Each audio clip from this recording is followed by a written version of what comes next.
Hello. Hi, I'm Robert Hammond, and one of the co-founders of Friends of the Highline. Thanks for coming tonight. Y'all, just heard from the Brian Carter Trio, and I don't know if Danu told you, but he's a Illinois native and a founding member of the Jazz Institute of Chicago's Jazz Link Student Council. So we had a little bit of Chicago coming here. Welcome to Beyond the Highline, Transforming Chicago. This is going to be part of an ongoing series. We're going to have on Monday, July 23rd, we're going to have Transforming Detroit. And then later on in the summer and fall, we're going to have a group from the Lowline and some people from New Orleans. So keep in touch and stay afterwards because we're going to have some more music and Chicago-style hot dogs for sale afterwards. If y'all know what that are? I don't know what Chicago-style hot dogs are. And we have about 450 free programs throughout the year. So if this is your first time, come back for more. We have programming calendar. Where do we have programming calendars? Okay, right outside, and they're on our website. And if you're not signed up for our email newsletter and Facebook and Twitter, please do. I also want to thank the funders that helped make this possible. Where is that? Oh, here it is. The New York Community Trust, the Lou Esther T. Mertz Advised Fund, in part with public funds from the New York State Council of the Arts, with support from Governor Andrew Cuomo and the New York State Legislature. And we also couldn't do any of this without members. So as most of y'all know, the Highline is almost 100% privately supported. All the employees you see up here, the gardeners, the maintenance workers, are all Friends of the Highline employees and paid for by members. How many members do we have here? Yay! Thank you all. And if you want to become a member, you can do that on our website. What else we got? This is also, we're sponsoring this with the Trust for Public Land here in New York, but they're a national group. A lot of y'all might know what they're doing in the region. They were also one of our very first supporters when everyone else thought this was sort of a crazy idea. They came on board. I was trying to get them to see if they'd pay for it, and they didn't want to pay for it. But at least they gave us their name and were really showed up for things. The other big news relating to the trust is Commissioner Benepe, our Parks Commissioner, who's been an incredible supporter of the Highline, is just moving on and is going to go to work for the Trust for Public Lands National Urban Parks Initiative. So we'll miss him, but our loss is y'all's gain. And one of the reasons I'm excited, someone said, oh, are you doing a whole bunch of Highline copycat projects? And what I think is so great about all these projects is they're not, I think they look and see the Highline as a model of a successful elevated park, but they're not looking at just replicating the Highline. They're doing something each one of them is doing something different in its own way to respond to its own circumstances, its own community, and I'm just excited to see which one's better than the Highline. And so I want to introduce Beth White. And Beth is the director of the Chicago Regional Office for the Trust for Public Land. And she's held many important titles, but the one I was excited about, she was the founding executive director of Friends of the Chicago River, and she was appointed to the National Capital Planning Commission by President Obama. And Ben Halpin, who I first met, if you think it was 8 years ago, 10 years ago, as he said, when he didn't have a wife or a child, and now they're here. I've been working on this 13, and I still don't have. I have a boyfriend, but no child. And Ben is the executive director of Neighborhood Space, a nonprofit urban land trust dedicated to preserving and sustaining community open spaces in Chicago. And he's also the board chair and president of Friends of Bloomingdale Trail, which is sort of the counterpart to Friends of the Highline. So I'm going to turn it over to these guys and hear about the Bloomingdale Trail. Thank you. Thank you.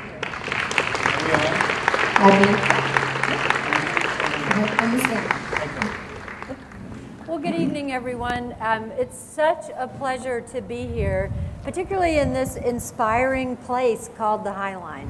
It's become a mecca for park lovers like you and others like us who are working on elevated trails from around the country. And it's a really exciting time for urban open spaces. I'm getting a little feedback there. And we're looking at urban spaces in very different ways all across the world. These are places that you see out of the corner of your eye and sort of don't think about, and they become invisible. Then when they're no longer used for the original purpose, they sit there fallow. And the Bloomingdale and the High Line are just examples of those types of projects where we're taking those spaces and reclaiming them for a whole new purpose, for a whole new generation. So we're very excited to be here and be part of the conversation with our sister projects in Detroit, New Orleans, New Jersey. We also have partners from around the world in London and Germany and Italy who we've been reaching out to. And I think when we talk about these projects, we find that they're very powerful connectors. And you can advance it. And all of these projects. Go ahead. Yeah. Okay. Sorry for the wind. All of these projects are connectors, and that theme of connection is something that you're going to hear throughout our talk tonight. So tonight we want to tell you about the Bloomingdale, which we believe will be America's next great public space. It'll soon be a 3-mile stretch of elevated park and trail. It's going to float above 37 bridges, and these are just a couple of the images of those bridges. And it's going to give you a sense of floating above the city at about 16 to 18 feet on average above street level. It's going to be grounded by 6 parks. We're expanding 2 existing parks and creating 3 new parks. And it's also going to create safe routes to the 12 schools that are in the neighborhood along the 3-mile stretch. Oops. Oh. There. So when Beth and I are approached by reporters, the first question inevitably is, so you're gonna put the High Line on the northwest side of Chicago? Or a regular post on our Facebook page, somebody who's just discovered the Bloomingdale writes, you should do that here. We're like, thank you. Thanks for the suggestion. It's a good idea. We're always flattered, but it's difficult to respond. Because the comparison is so obvious. They're both elevated, absolutely. But like Robert was saying, it's so crucial to look at the context. And the context is so different from this neighborhood to the neighborhoods on the northwest side of Chicago. You can see these elevated, not elevated, but these aerial photographs behind me. And you can just get a sense of the kind of the different shape of the urban form that these parks and trails go through. So let's skip ahead. Bloomingdale is literally it's a divider. This is a giant, almost 3-mile-long wall stretching through these 4 communities. And the High Line I think is very different. It has, before it was done, it kind of just floated above these communities. So the community didn't experience it as something that divided these neighborhoods. The Bloomingdale is also, I don't know if it's half the height, but it's lower. I was experimenting over here on the edge, and I could talk with somebody down at the street, but I would have to kind of yell, like, throw up my keys out of an apartment building. Bloomingdale, you could have an easy conversation. It's about 16 feet tall. Bikes is a huge difference. Bloomingdale, from the late 90s, when it was first conceived of in plans, was thought of as having bikes.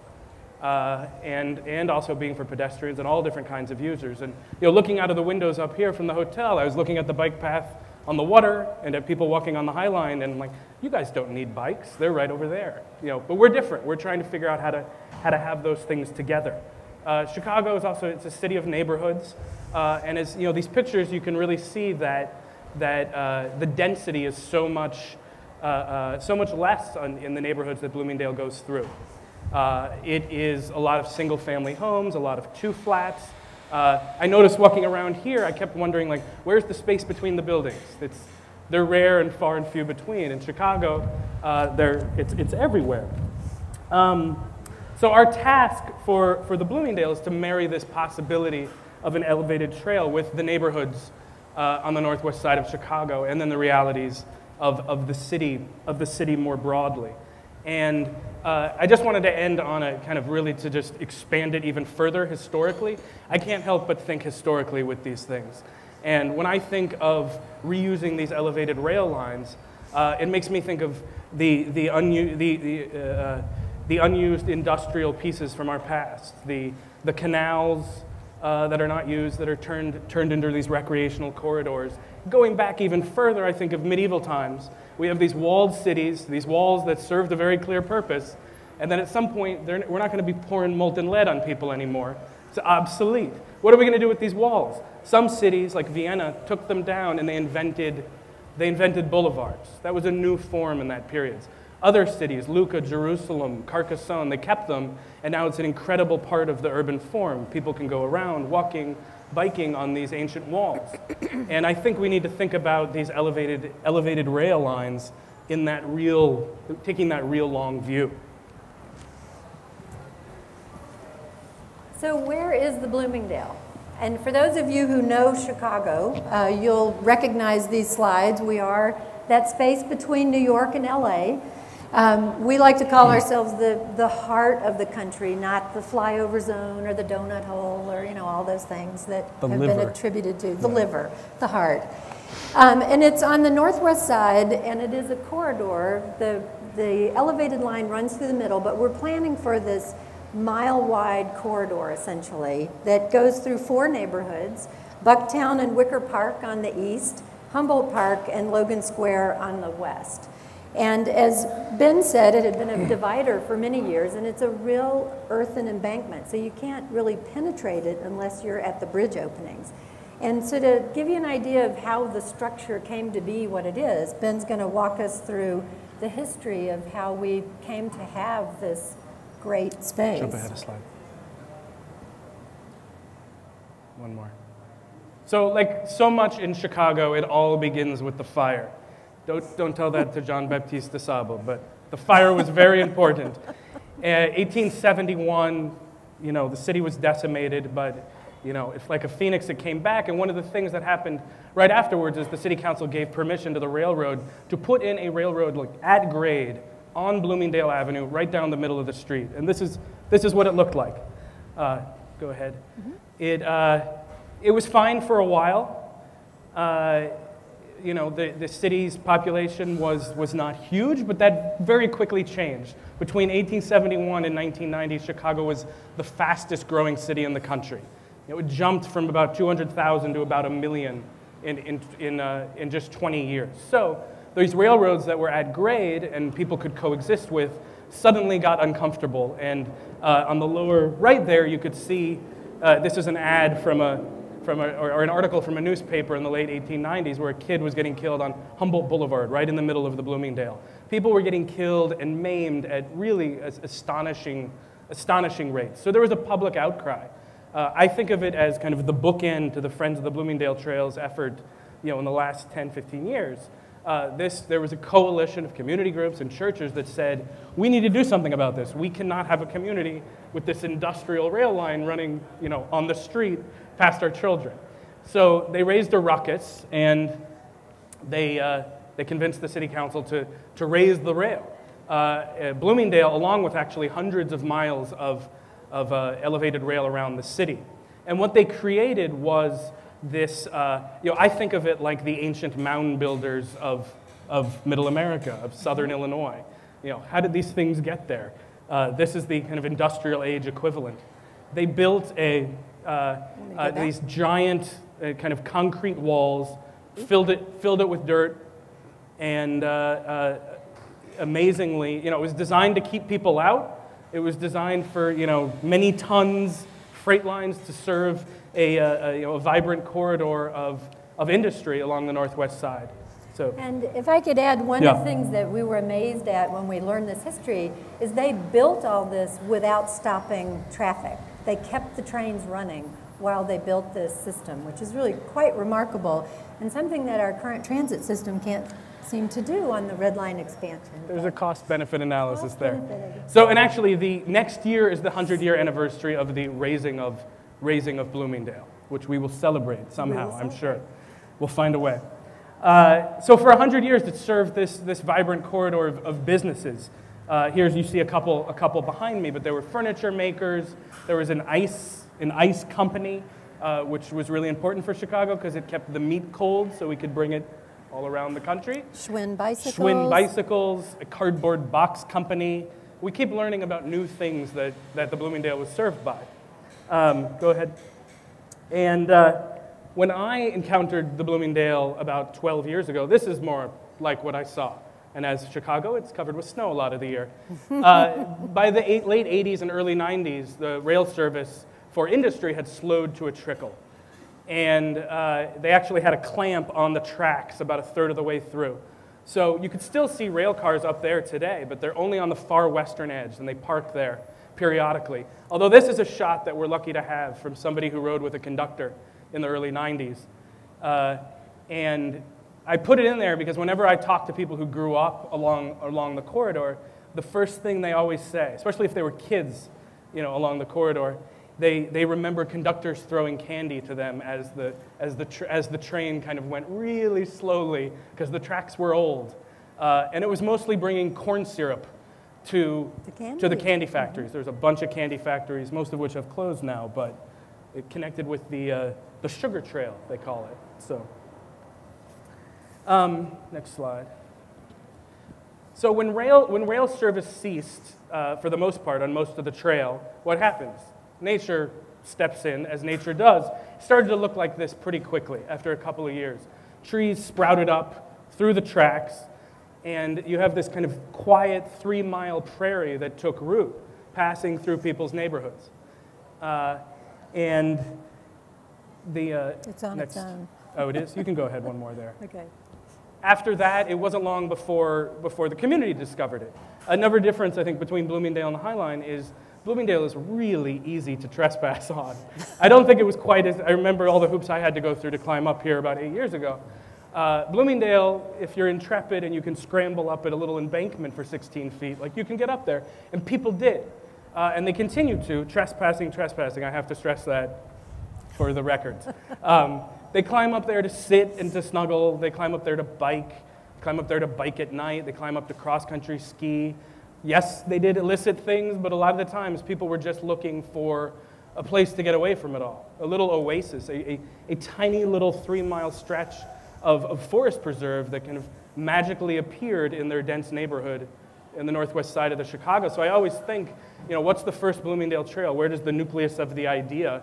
And this is it. These desire lines that people created, that kids trampled through this impromptu prairie. They didn't have a name for it. It was just this thing, this abandoned railroad that was there. And then they started calling it the Bloomingdale. Yeah, they started calling it the Bloomingdale. It sat on the street. So, meanwhile, down below, you have essentially a 3-mile long wall. And very quickly, even like going back to the 60s and 70s, people use every inch to put murals up.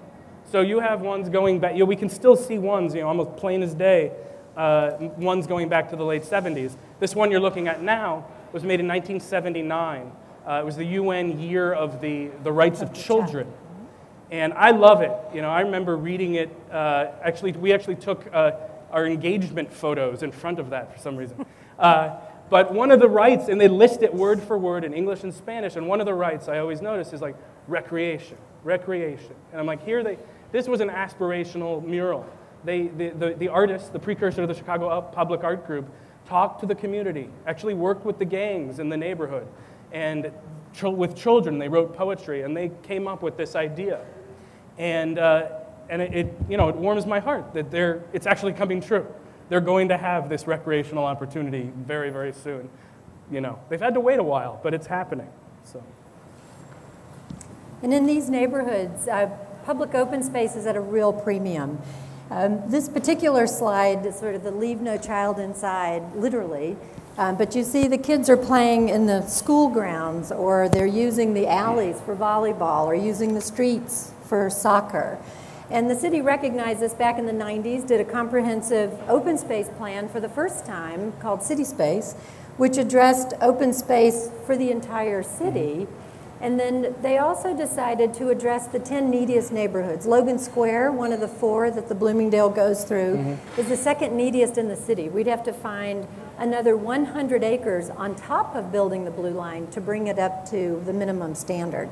So it was a really big deal for the city to create this special plan that called for reclaiming the Bloomingdale space as 13 acres for Logan Square.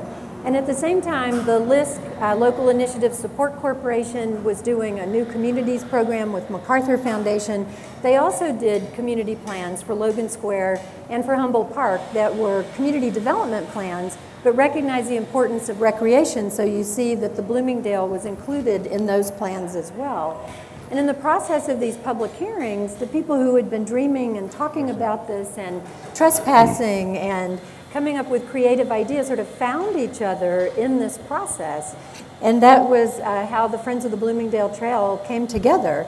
So Ben is going to tell you a little bit about meeting on top and having your first board meeting on top of the trail with wine, I believe. I don't remember that, but I'm sure wine has been drunk up there by someone. Yeah, the Friends of the Bloomingdale Trail, we found each other kind of in the shadows of these the planning for the Logan Square open space plan. And they were bicyclists, they were pedestrian advocates, that's what I mostly identify as. And they were open space advocates, and they were members of people from all different parts of the 4 different communities. We came together in actually a basement of a bar called the Handlebar, and we decided to form this organization, Friends of the Bloomingdale Trail. And I think pretty much everybody sitting around drinking beer was thinking, this is kind of a harebrained scheme. Who's going to go for this? We're like, this is crazy. And so we wrote our little, manifesto and created our first brochure and went around, started talking to people about it. And what we learned very quickly was this was no harebrained scheme. People really liked it. It's already in the Logan Square open space plan. It has a stamp of approval from the city. This can happen.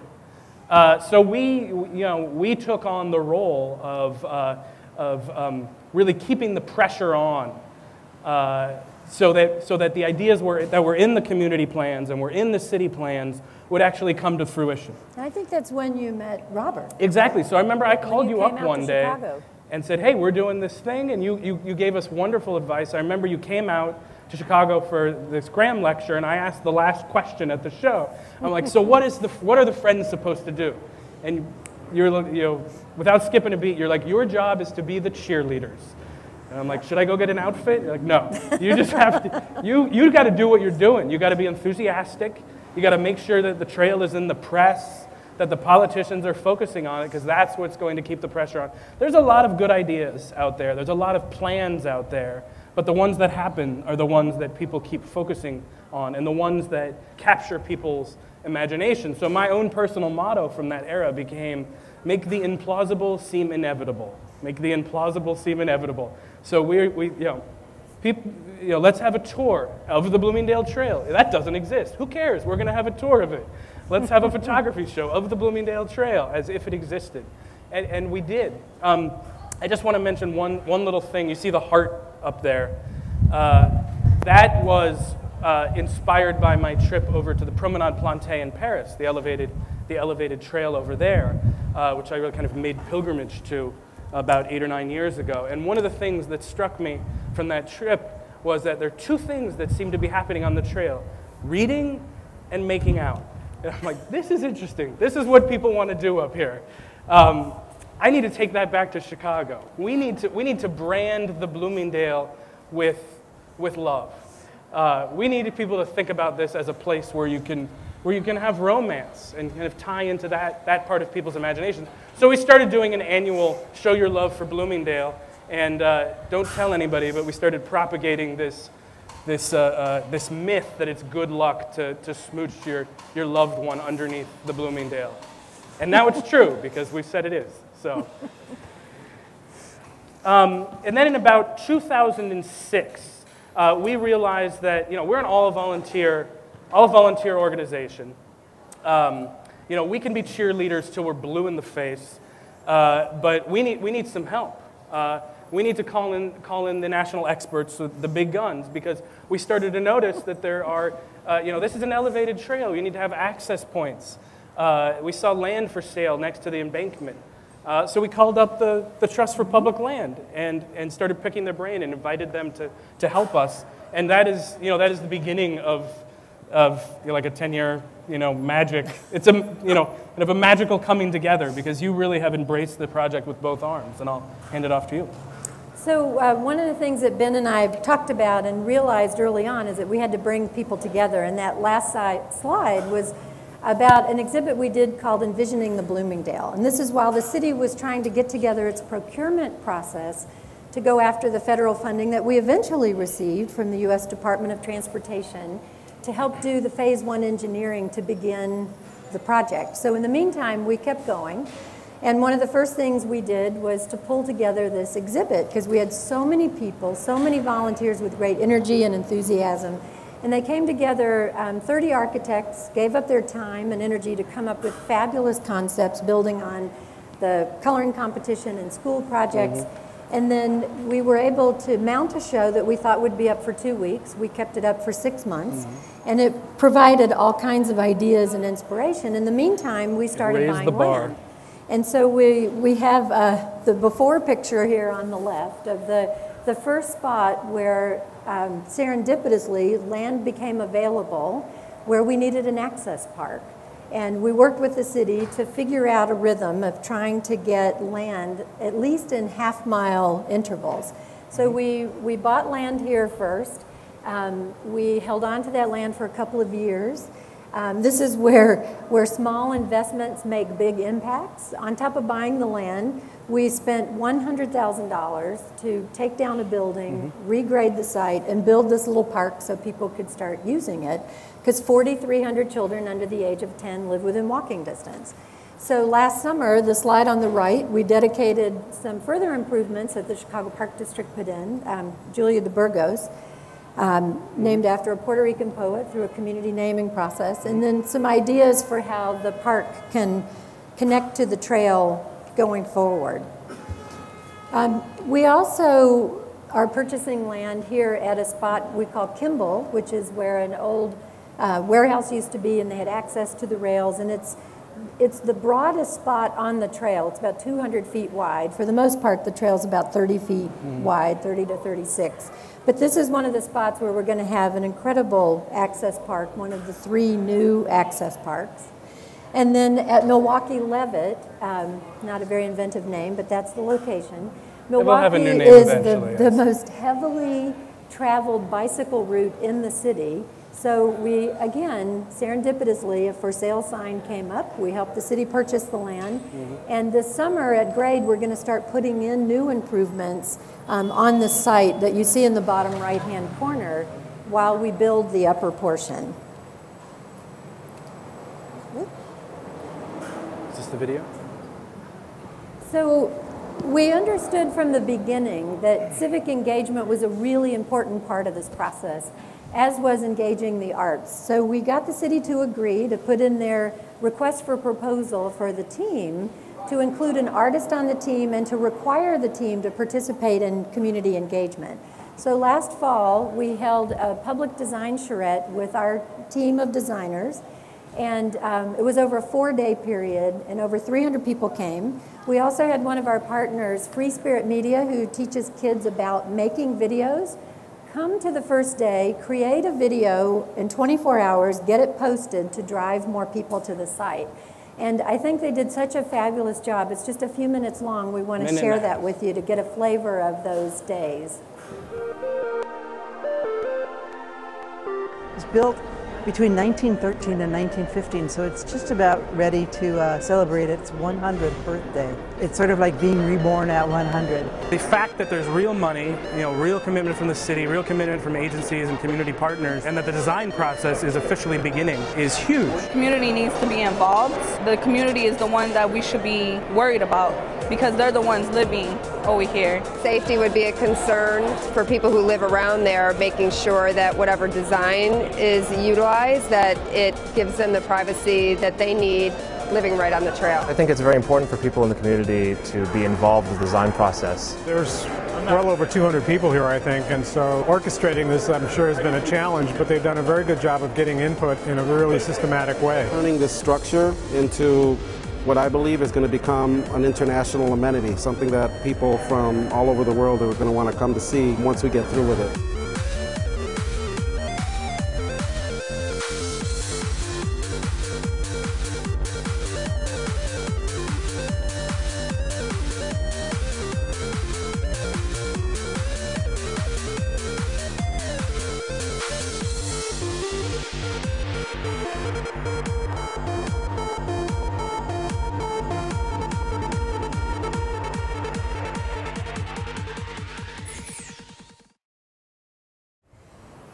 So, great energy. These young people, they're all high school students who put this together, and it actually drove new people to the site the second, third, and fourth day.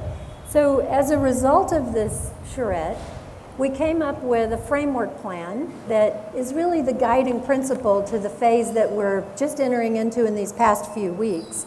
Because in phase one, we really had to take stock of what was there. We had to do assessments of all of those 37 bridges to see structurally were they in good shape. And then we had to think about all those parks along the way, the 2 existing, the 3 new ones.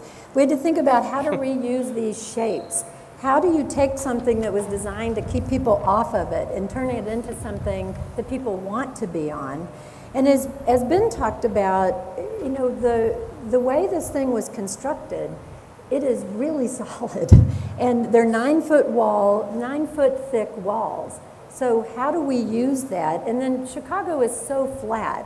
When the designers came up with this idea of digging down into the embankment and changing the elevation, everyone got very excited that you didn't have to just drive along this flat plane, that you might have hills and curves. It was really amazing. And rail trails, if you've done rail trails around the country, wonderful. They can get a bit boring because rail needs flat. Exactly. So this solved that problem, which was Exactly. wonderful. It was a great relief. Yes. So the artist on the phase 2 team who's taking these concepts of incorporating art is approaching this in a very expansive way. Her name's Frances Whitehead, and she's a sculptor who works internationally at the landscape scale. So when we told her our principle was to have people see and experience the Bloomingdale as a living piece of art, she took that really seriously. So part of the charge is to take this, and where you have the access parks, we want to take down some of that wall and re-slope it. So Frances wants to take pieces of the wall, which is compressed concrete that now has the quality of stone after 100 years, and carve out of it benches and pieces that you can use on the trail. So these ideas of sustainability, adaptive reuse. And that was I would say it was the amount which our minds have expanded in this community process is huge. You know, 5 years ago, the only piece people were thinking of reusing, aside from the structure itself, was the rail lines. People kept saying, like, are you going to use those? Could you put those in the fence? You got to keep those somehow. You know, it works so good in the High Line. We got to keep them somehow. But now it's, you know, the opportunities for reuse are just kind of exploded, literally. And from the exhibiting, or envisioning the Bloomingdale exhibition, some of the sort of crazier ideas that I don't think we'll be pursuing, like vertical pet cemeteries in the wall. We had people movers. Gotta put them somewhere. But we also had ideas where you could punch out sections of the wall to maybe put in retail that would support bicycles. But one of the biggest keys that the community kept saying is that they wanted all of this to be integrated. They wanted integration to the access to public transportation. There are CTA, our Chicago Transit Authority, has 11 bus routes that transect the Bloomingdale. There are 2 CTA stations? 3 Blue Line CTA stations that are within walking distance. And suburban rail, right there. And suburban heavy rail. So we want to integrate all that with the parks and the social infrastructure. And we talked a little bit about arts as a driver in the beginning for civic engagement, and with our new approach now that we have all this information, I want to just have you focus on this slide for a second, which we literally just got 2 days ago from our embedded artist. And she wants us to think on an even bigger scale. because she reminds us that we're in the third largest city in America. We are sitting next to 25% of the world's fresh water in Lake Michigan. I mean, these are extraordinary things to think about, and her notion of place is so expansive. And so her approach to this is all based on the ecology of place. So when we talked about making it living art, you know, her expression is to make it living and sustainable, and it has to work. It really does have to work in Chicago, and it has to be artful. One of the murals that Ben showed earlier on that has the rights to recreation, that's one of the most important murals in the city of Chicago. But we know now we're not going to be able to keep it in its original form. So we're working with the engineers and the team to figure out a way to take those, document them, and perhaps even replace them or recreate them somehow, so that's a key tool of the civic engagement. And then figure out places for world-class installations, and then again treat the entire thing as a piece of art. One of the things that Ben and I did last year when we were having a mayoral election in Chicago for the first time in 24 years, we were a little rusty. So we went around to each of the 4 mayoral candidates and briefed them on the Bloomingdale Trail and asked them to embrace it as a part of their open space platform. And they all did, but now Mayor Emanuel embraced it as a campaign pledge and told us that he was going to build it in his first term. And we said, what did we say to you that made you think you could do that? Because the engineers were telling us this 6 to 8 year time frame. And if you know anything about our mayor, he very focused, and nothing moves fast enough for him. So I want to share with you our timeline is that we have this open from end to end in the fall of 2014. So it's June 2012. This is a very aggressive timeline. I see Robert shaking his head. Yep. So the other thing that's sort of unique about how we're doing this is our mayors really responded to the community because they said in a very loud and very clear voice, we want to get up there. We don't have to wait for all the bells and whistles. Open it up in stages if you have to, but let us get up there. So the goal is to open it end to end, and that's going to be accessible. Well, I was going to say, it's going to be very important for the Bloomingdale to be open end to end because it serves a very practical transportation function. Like Beth was saying, it connects with all these transit lines, but we very much expect it to be busy with bicycles and pedestrians during the morning commute. Thousands of people, getting down to the loop and people reverse commuting out into the neighborhoods. And by it being open end to end rather than just one section, it's going to make that possible immediately. And actually, a lot of the funding for the trail comes from federal transportation dollars, so we can really deliver on that promise quickly. So it's a $91 million project as of today's cost estimates. We're going through phase 2, and we'll have the final drawings in March, but so far we've been tracking pretty well to cost. We have $46 million in place, 39 in public funds, 7 in private funds, and the rest will all be in private funds. The Trust for Public Land is serving as the project coordinator. We started out on land acquisition, and the more we did, the more we were asked to do. So now we are doing, that's how that works. Yes. So leading the civic engagement, partnering with the Friends, figuring out what the long-term stewardship model is. We have a great inspiration and model in the High Line, and I talk to the Friends of the High Line all the time, it seems, and sharing notes, and with our colleagues in St. Louis, TPL is working on a project there. Mark Matzel, who's in the audience here, he is in the front row. My counterpart, who runs the New York office, is working on a project in Queens. Right now it's called Queensway, which is very reminiscent of the Bloomingdale with these big earthen embankments. So you're going to see a lot of these coming online. And we were just asked last week, the city has these all over Chicago because we were the railroad hub of the country. So we're being asked to take a look at other places, and Ben and I said, can you let us finish this one Well, it's first? fascinating because we get calls all the time by like, can you come down to Southside 40th Street and look at this thing?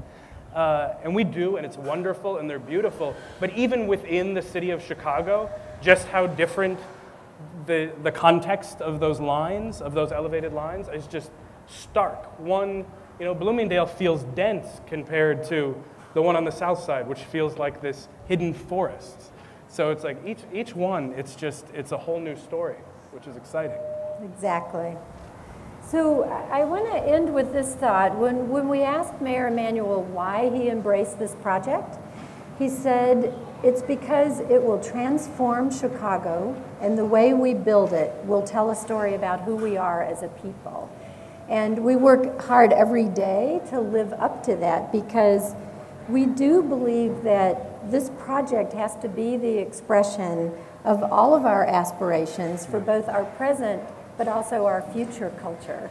And it's just a joy and a privilege to work on it every day, and to have a partner like Ben and the Friends of the High Line.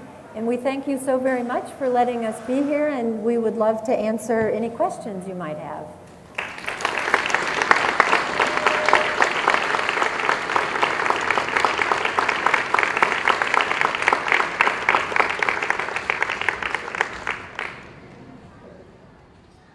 Does anyone have any questions?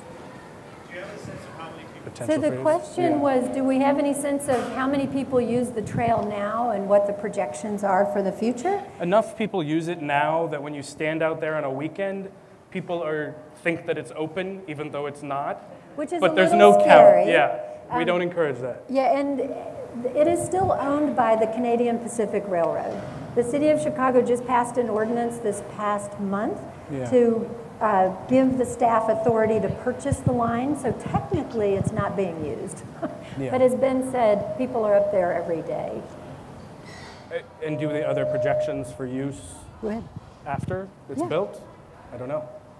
I don't think that the transportation planners have modeled that yet, but we don't have any numbers for projections of use. But that's what we're going through now after having done the demographics and figuring out where the access points are. The 6 parks will serve as access points, and there'll be 2 additional points that'll be ramps. And we're studying what else we could bring online. The city's also completing its bicycle plan, which should be ready by the end of this month. So we'll get back to you on those projections. And we'll tell them we were even asked in New York, and we still can't answer the question. So thanks.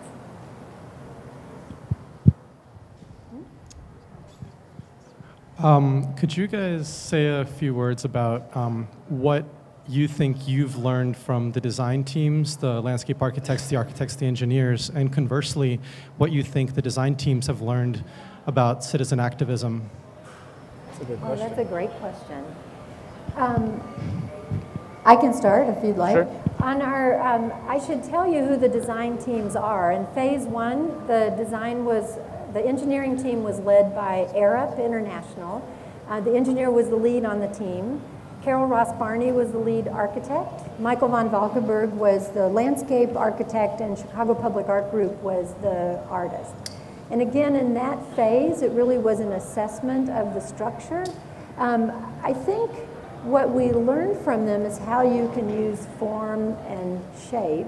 And also, it's fascinating to understand what the requirements are for these bridge structures. They were built to carry fully loaded freight trains, and they're going to be reused to carry people on bicycles and on foot.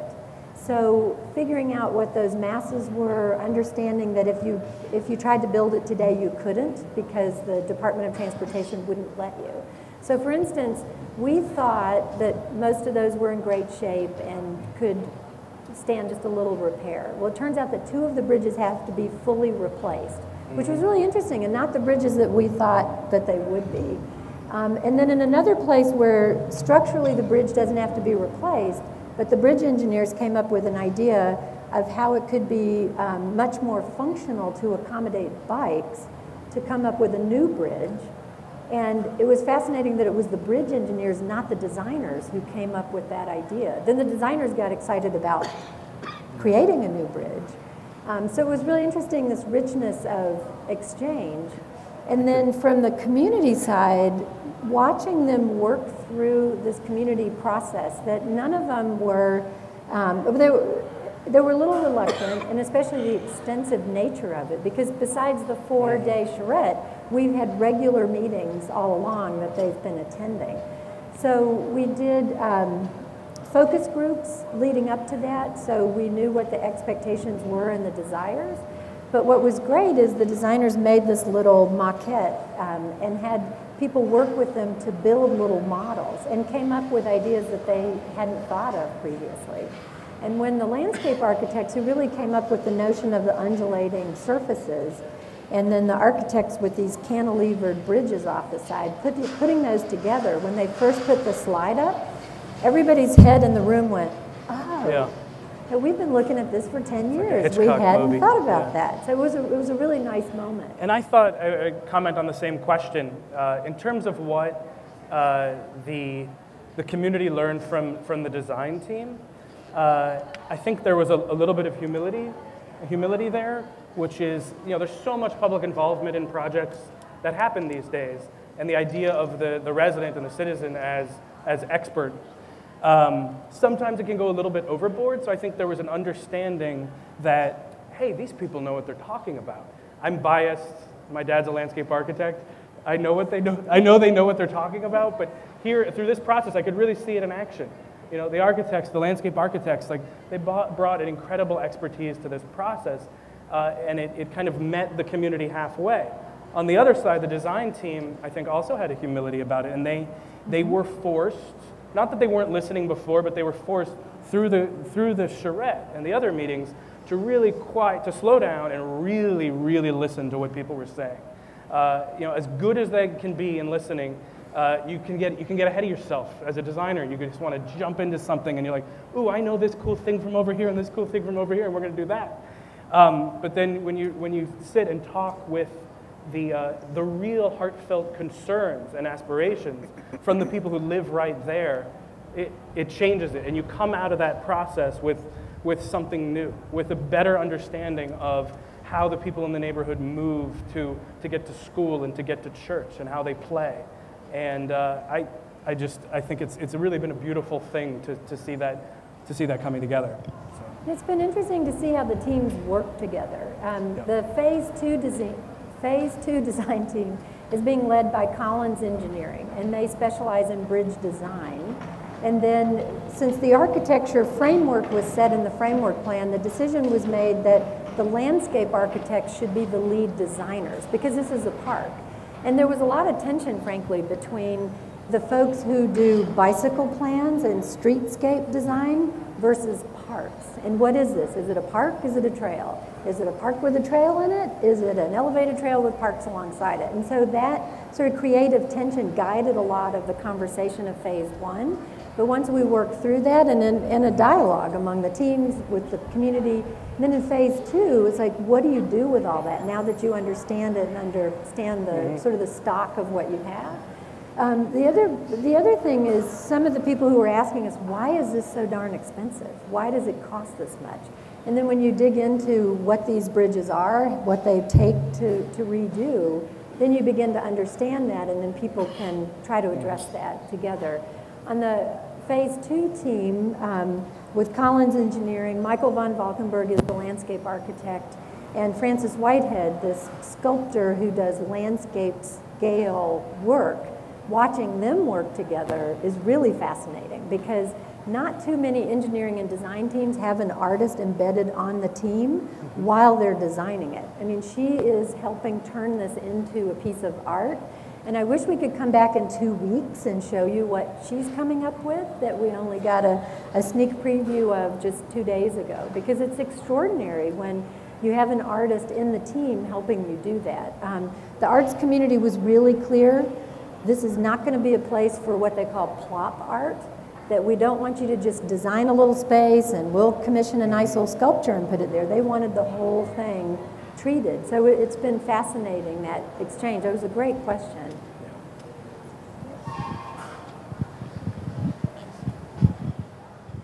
Hi, I live in Chicago and New York. I split my time. And I'm curious, and I've been on the Bloomingdale Trail, and my question is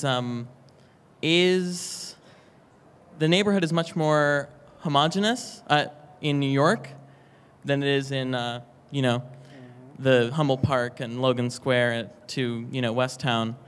And I'm curious how the heterogeneity of the neighborhoods on the Northwest Side played out in the design process, in the charrette process, and how you think it's going to contribute to a difference in use of the park.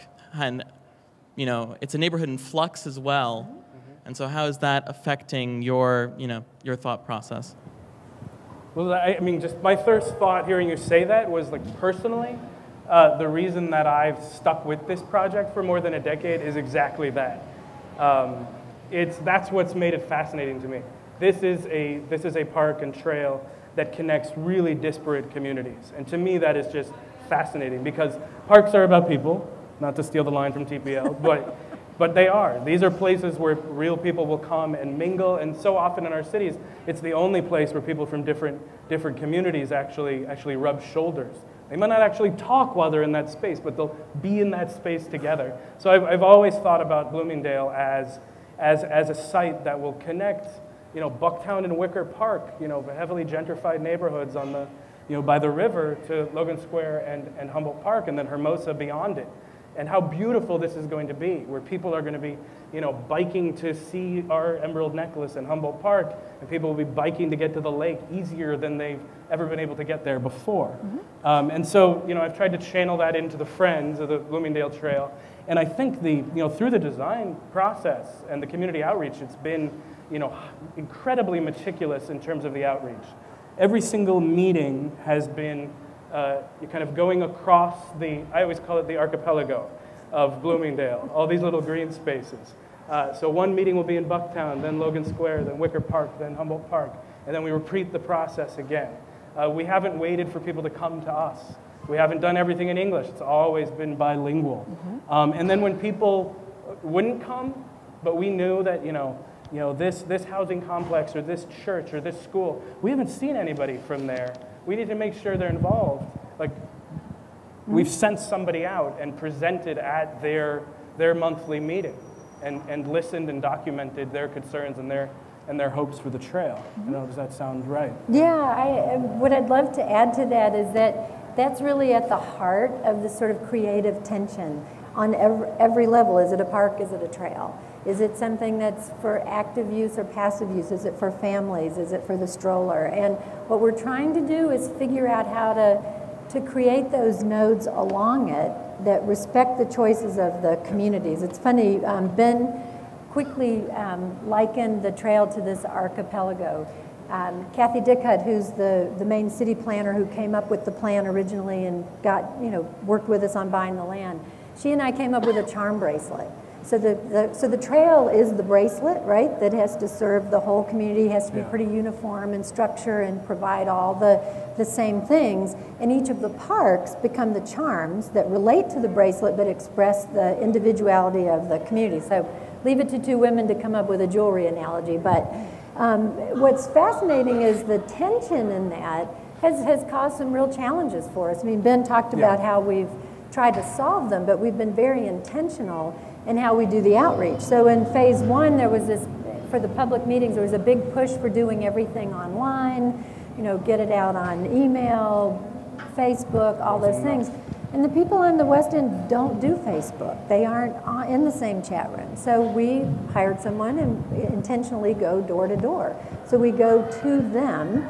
Also, there are very real concerns on the Western End about gentrification, about property values. There's a group talking about affordable housing issues and do we want to pursue a community land trust to put some of our homes in a land trust so that when the property values go up, we're not forced out. These are very real conversations that happen every day.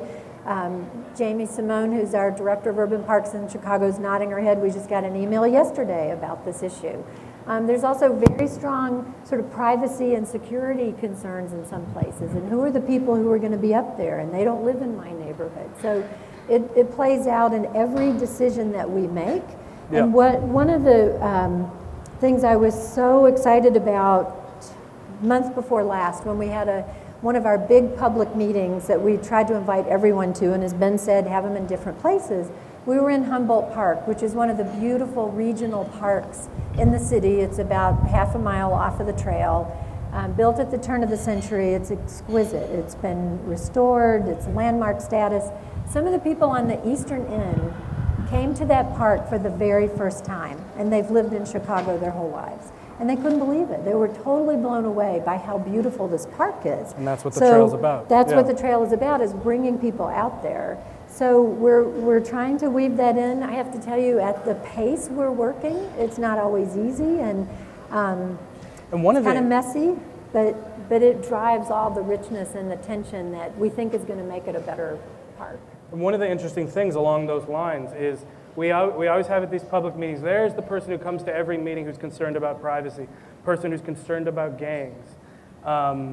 There's the person who... There are very real gang boundaries that we deal with in the design. It's exactly the same people who have ended up becoming some of the biggest champions of the trail. So there's no organized opposition to Bloomingdale. The same people who are concerned, they come to the public meeting. They want to make sure that it works, and they're kind of engaged in the process to figure out how to do it. And that's a really important point. We've been really struck by that there hasn't been big organized opposition. And what's fascinating is in Chicago, we have 50 city council members. So we have 4 aldermen along this line. We have 4 elected state officials, 1 congressman, thank goodness, 2 police districts. But the aldermen have been a big part of the outreach process as well. But it's fascinating. In all the years I've done community building work, I've never seen a project like this that has engaged volunteers as at a deep a level as this, and for as consistent a period as this. So it's really pretty remarkable that energy and enthusiasm has maintained itself. So your early advice about being a cheerleader and creating these opportunities for people to engage, Robert, that really is what sustains it and keeps it going. I saw another hand. The question was, are there any places along the trail that are sort of ripe for real estate development, and has it driven any zoning changes? Right? Did I capture the question? No zoning changes so far. So far there have been no zoning changes. There have been some, on the western end, a lot of investment in affordable housing projects that had been stalled for several years that are now underway. We have noticed a lot of investment in the homes, and as you travel from west to east, you see a huge change in the housing stock as you travel east, and the types of work that's been done. There was a lot of activity before the real estate market crashed, and so there are condo developments more on the eastern end, again, than on the western end. But we assume that sort of thing will pick up again. One of the things we're talking to the city about right now is doing a corridor study that will look at the return on investment. The City Department of Housing and Economic Development is leading the discussion on zoning, but there's no plans right now for any sort of corridor-wide zoning changes. It's primarily the underlying zoning will probably prevail, would be my guess. I think that's all we have time for. Yes. So we can stay all night, and we will be here for a while, so feel free to. Great. So thank you so much once again, Beth and Ben.